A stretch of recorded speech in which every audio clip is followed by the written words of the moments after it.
नमस्कार दोस्तों, स्वागत है आपका मेरे चैनल कॉमिक्स लाइफ में।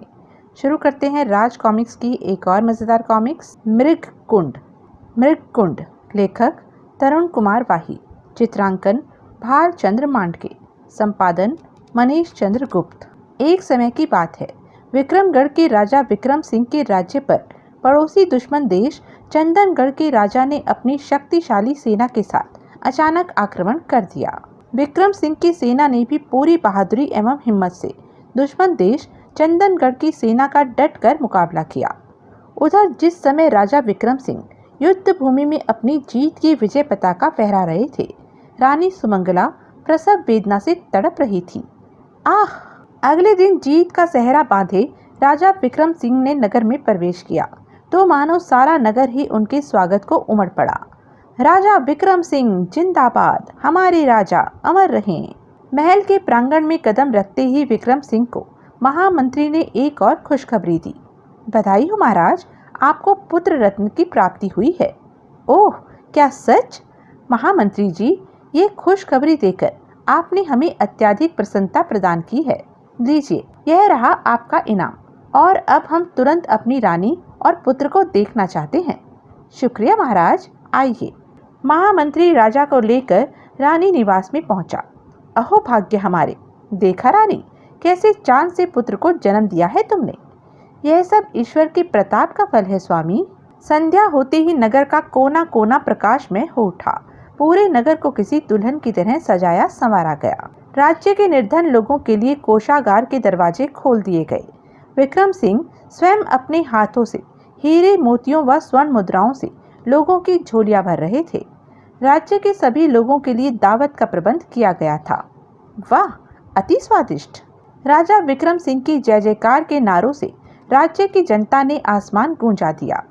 महाराज विक्रम सिंह की जय, राजकुमार ऋतुध्वज जिंदाबाद, रानी सुमंगला जिंदाबाद। राजकुमार का नाम ऋतुध्वज रखा गया। राजा विक्रम सिंह तथा सुमंगला की खुशी का तो मानो कोई ठिकाना ही नहीं था। तभी राज ज्योतिषी शंकरानंद ने वहां प्रवेश किया। आइए गुरुदेव, मैं बहुत बेचैनी के साथ आपके आने का ही इंतजार कर रहा था। आशा है आप राजकुमार की जन्म कुंडली बना लाए होंगे। सारी जनता भी राजकुमार का भविष्य जानने के लिए व्याकुल है। शीघ्र बताइए, क्या लिखा है राजकुमार की जन्म कुंडली में? इतनी व्यग्रता उचित नहीं है पराक्रमी राजन। राज्य की सारी जनता के सामने राजकुमार के भविष्य के बारे में बताना ठीक न होगा। यह आप क्या कह रहे हैं गुरुदेव? राज्य की जनता के सम्मुख बताना उचित न होगा? क्यों? मुझे अफसोस है राजन, पर बात ही कुछ ऐसी है। तुम मेरे साथ आओ राजन। न जाने राज ज्योतिषी महाराज से क्या कहना चाहते थे। ईश्वर करे सब ठीक हो। भगवान हमारे राजकुमार को दीर्घायु दे। एक दूसरे के पीछे पीछे चलते हुए वे एक कक्ष में पहुंचे। आखिर बात क्या है?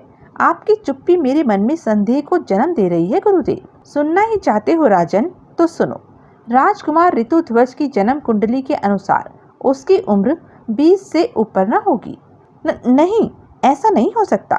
यह आप क्या कह रहे हैं गुरुदेव? कहीं आपसे जन्म कुंडली देखने में भूल तो नहीं हो गई?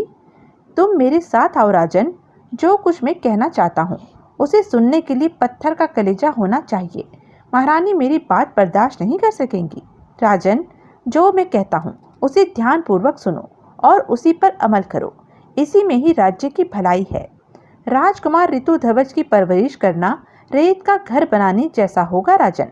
राज्य की भलाई के लिए तुम्हें राजकुमार का मोह त्याग कर उसका वध करना होगा। गुरुदेव, मैं अपने बच्चे का वध नहीं करूंगा गुरुदेव।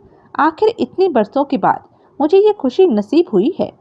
चीखने चिल्लाने से कुछ होने वाला नहीं राजन। इसके सिवाय दूसरा कोई रास्ता नहीं है।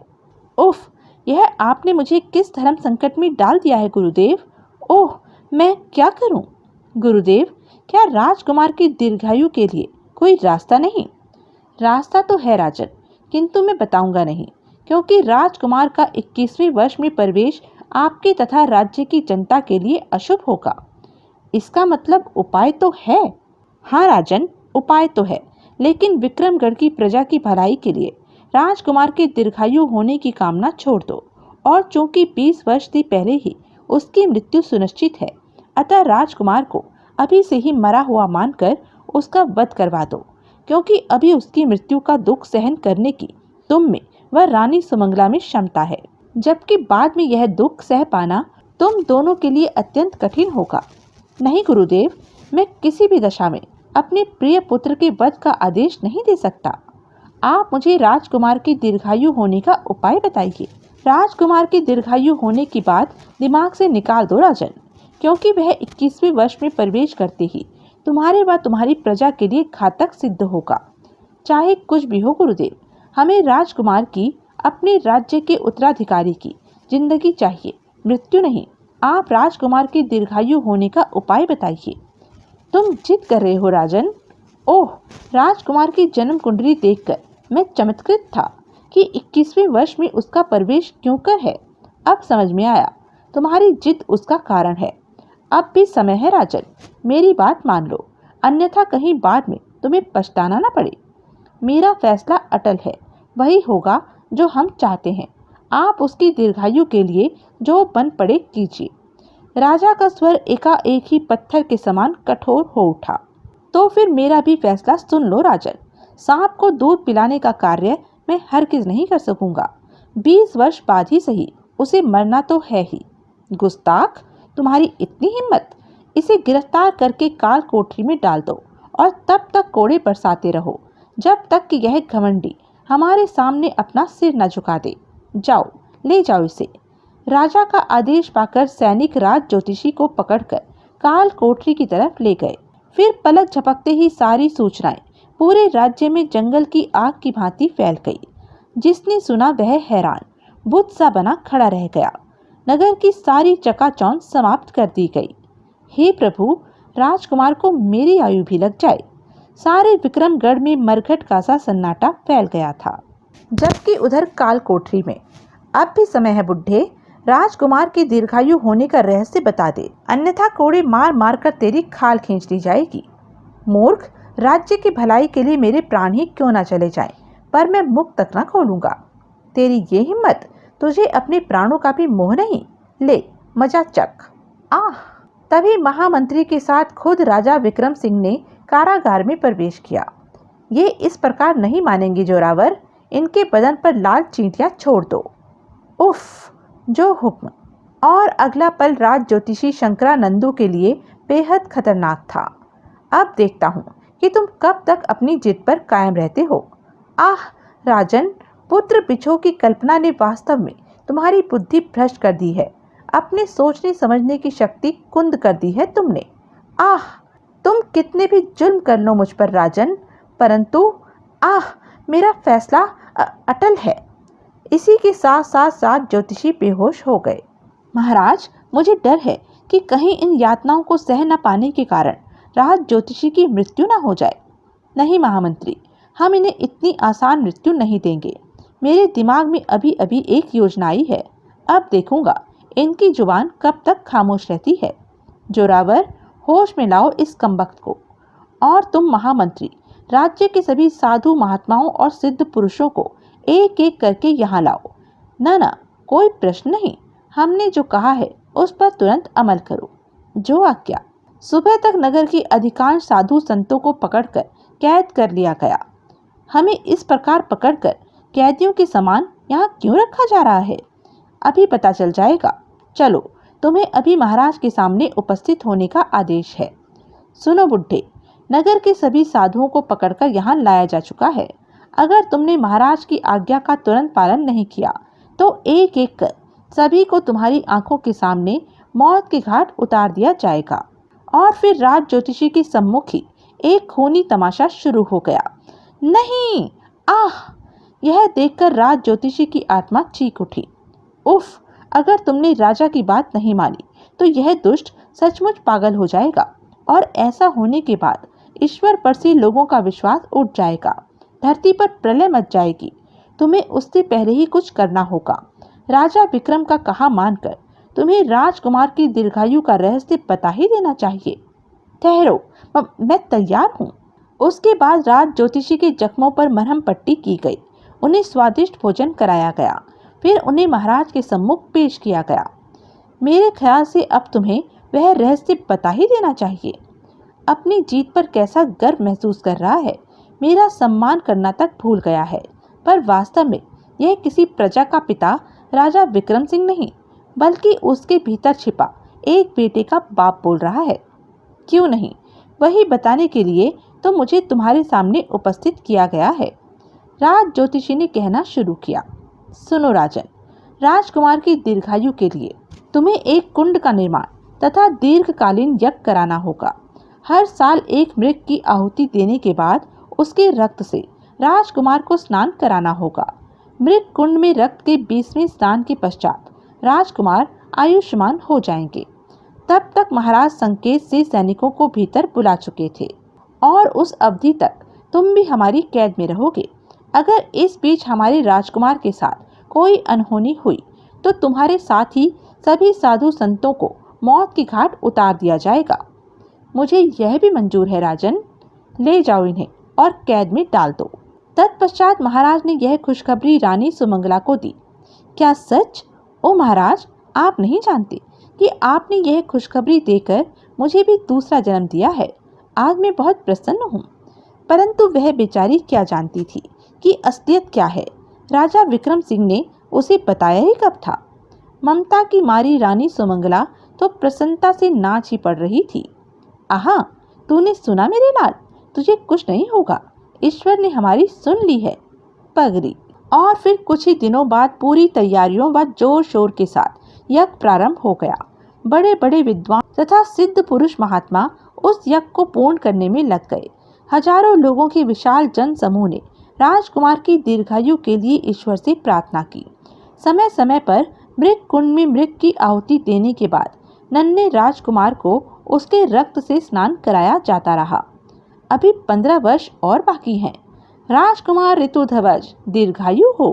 उधर राज ज्योतिषी भी कैद में पड़े सिसकते रहे। हे प्रभु, भविष्य में न जाने क्या होने वाला है, रक्षा करना प्रभु। और समय मानो पंख लगाकर उड़ता चला गया। 20 वर्ष देखते ही देखते गुजर गए। यज्ञ अपने अंतिम चरण पर था। एक दिन, चलो राजकुमार, अंतिम मृग की आहुति देने का वक्त आ गया। महाराज एवं महारानी जी मृग कुंड के पास आपका इंतजार कर रहे हैं। ओह, क्या यह अंतिम आहुति है? जी हाँ राजकुमार, उसके बाद आपके सारे दुख संकट टल जाएंगे। फिर अंतिम स्नान शुरू हुआ। शुक्र है, प्रत्येक साल के इस रक्तदान से अब छुट्टी मिलेगी। रक्त स्नान के पश्चात अब घबराने की कोई बात नहीं है महाराज। राजकुमार के सिर से संकट के बादल छंट गए हैं। कल राजकुमार ऋतुध्वज 21वें वर्ष में कदम रखेंगे। हम उसका जन्मदिन बड़ी धूमधाम के साथ मनाएंगे। उस रात राजा विक्रम सिंह चैन से सो न सके, परंतु अगली सुबह भी जब उन्होंने राजकुमार को ठीक ठाक अपने सामने खड़े पाया तो उनकी खुशी का पारावार न रहा। तभी राजकुमार जिद करने लगा। पिताजी, आज आप इनकार नहीं करेंगे। बहुत दिनों से हमारी इच्छा शिकार पर जाने की हो रही है। अब हमें शिकार पर जाने दीजिए। जरूर बेटे, अब कैसा डर, विपत्ति के बादल तो हट चुके हैं। अब तुम्हें शिकार की अनुमति देने में कोई बाधा नजर नहीं आती। राजा विक्रम सिंह राजकुमार ऋतुध्वज के 21वें वर्ष में प्रवेश से इतना प्रसन्न थे कि उन्हें यह भी याद न रहा कि राज ज्योतिषी ने उन्हें राजकुमार का 21वें वर्ष में प्रवेश राज्य की प्रजा के लिए घातक बताया था। ठीक है राजकुमार ऋतु, किंतु सूर्य ढलने से पहले ही महल लौट आना। आज तुम्हारे 21वें जन्मदिन के उपलक्ष्य में हमने एक शानदार दावत का प्रबंध किया है, जिसमें दूर दूर देशों के राजा महाराजा भी शामिल होंगे। आप बिल्कुल फिक्र मत करें पिताजी, हम समय रहते महल अवश्य पहुंच जाएंगे। अब आज्ञा दीजिए, जाओ, ईश्वर तुम्हारी रक्षा करे। राजकुमार ऋतुध्वज अपने अंग रक्षकों के साथ शिकार के लिए जंगल की ओर चल पड़ा। आहा, आज आखिर पिताजी को शिकार की अनुमति देनी ही पड़ी। महाराज ने राजकुमार को जंगल में अधिक दूर न जाने देने के लिए कहा है। सूर्य ढलने से पहले ही हमें वापस महल पहुंचना है।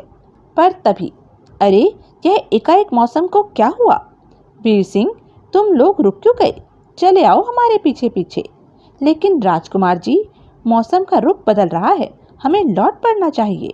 कैसी बेहुदा बात कर रहे हो वीर सिंह? खाली हाथ कौन सा मुंह लेकर हम महल लौटेंगे? और कौन सी प्रलय आने वाली है जो हम इतना भयभीत हों? फिर भी राजकुमार जी, महाराज का आदेश है ना। खामोश, हम बिना शिकार किए वापस लौटने वाले नहीं। तुम्हें भय लग रहा हो तो तुम महल वापस लौट सकते हो। अगर आपकी यही इच्छा है तो फिर हम आपके बिना अकेले कैसे जा सकते हैं राजकुमार जी?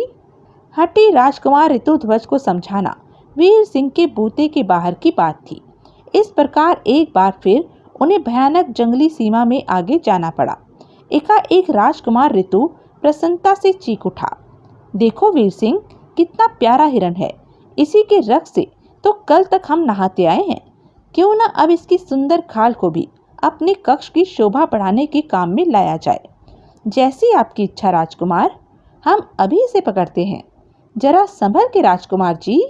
अगले ही पल ज्यों ही राजकुमार ऋतुध्वज ने तीर कमान से छोड़कर उस हिरण का काम तमाम कर देना चाहा, वैसे ही ओह राजकुमार जी, बिजली की उस भयानक चकाचौंध से घोड़ा घबरा उठा और बार बार अपने पिछले पैरों पर उछलने लगा। परिणाम स्वरूप उफ! राजकुमार जी, आप ठीक तो है ना? खामोश! ठीक उसी पल बादलों की गरज के साथ वर्षा आरंभ हो गई। यह देख वीर सिंह, जो राजकुमार ऋतु की डांट खाकर पहले ही खिसिया गया था, शीघ्रता के साथ बोला, बरसात भी शुरू हो गई है। हमें तुरंत लौट पड़ना चाहिए राजकुमार जी। खामोश गुस्ताख, हम लौट जाने के लिए नहीं, बल्कि तुम सबकी मृत्यु बनकर यहाँ आए हैं। मरने के लिए तैयार हो जाओ तुम सब कुत्तों। अचानक ही एक आश्चर्यजनक परिवर्तन हुआ। यह आप क्या कह रहे हैं राजकुमार जी? हम सब आपके सेवक हैं। हा हा हा। सेवक तो तुम मेरे सबसे बड़े दुश्मन राजा विक्रम सिंह के हो। अब तुम में से कोई बचकर नहीं जा पाएगा। खतरा सिर पर देखते ही वीर सिंह के दिमाग में बिजली की तरह एक बात कौंधी। न जाने राजकुमार को अचानक ये क्या हो गया है। आत्मरक्षार्थ हमें भी अब तलवारें निकालकर राजकुमार जी का सामना करना होगा। सैनिकों, राजकुमार जी आपे में नहीं हैं, इनका मुकाबला करो, पर खबरदार उन्हें चोट न लगने पाए। हम समझ गए, लेकिन इससे पहले कि कोई राजकुमार तक पहुंच पाता, उफ! आह!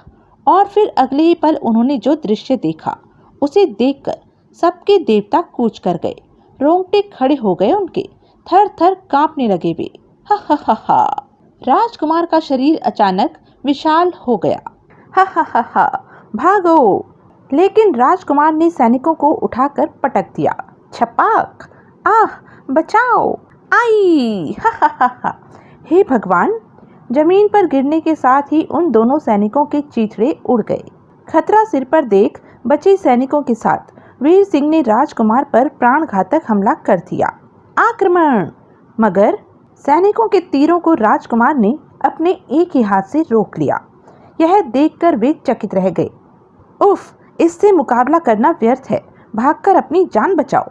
मगर लाख चाहने के बावजूद भी राजकुमार ऋतु के खूनी पंजों से कोई भी बचकर नहीं भाग सका। उधर राजमहल में सब मेहमान आ चुके हैं। समझ में नहीं आता राजकुमार अभी तक शिकार से क्यों नहीं लौटे। आप घबराएं नहीं महाराज, वीर सिंह जैसे योद्धा को मैंने उनके साथ भेजा है, वे लौटते ही होंगे। अरे यह क्या, घोड़े तो खाली ही वापस लौट रहे हैं। राजकुमार, कहीं क्या क्या घोड़े खाली? उफ! नहीं नहीं। आनन फानन में अगले ही पल सभी उन घोड़ों के इर्द गिर्द एकत्रित हो गए। कमाल है, वीर सिंह, राजकुमार इत्यादि कहाँ रह गए? घोड़ों पर कोई संदेश भी नहीं छोड़ा उन्होंने। आह! कहीं मेरे पुत्र के साथ कोई दुर्घटना तो नहीं घट गई। हमें किसी गड़बड़ी की आशंका हो रही है महामंत्री। घोड़ों का खाली लौटना किसी खतरे का संकेत तो नहीं? आपकी चिंता स्वाभाविक है महाराज। मैं अभी इन्हीं घोड़ों की मदद से उस जगह का पता लगाता हूँ जहाँ से ये वापस लौटे हैं। महामंत्री अपने कुछ विशेष सैनिकों को लेकर तुरंत राजकुमार की खोज में चल पड़े। ओह! आज राजकुमार ने 21वें वर्ष में प्रवेश किया है। कहीं गुरुदेव की भविष्यवाणी ही तो सत्य नहीं थी। हाय मेरा लाल, मेरा राजकुमार। धैर्य रखो रानी। तो यह थी अब तक की कहानी। आगे की कहानी जानने के लिए बने रहें मेरे साथ। और हाँ, मेरे चैनल को लाइक, शेयर और सब्सक्राइब करना ना भूलें। और कमेंट करके ज़रूर बताएं कि यह वीडियो आपको कैसा लगा। धन्यवाद।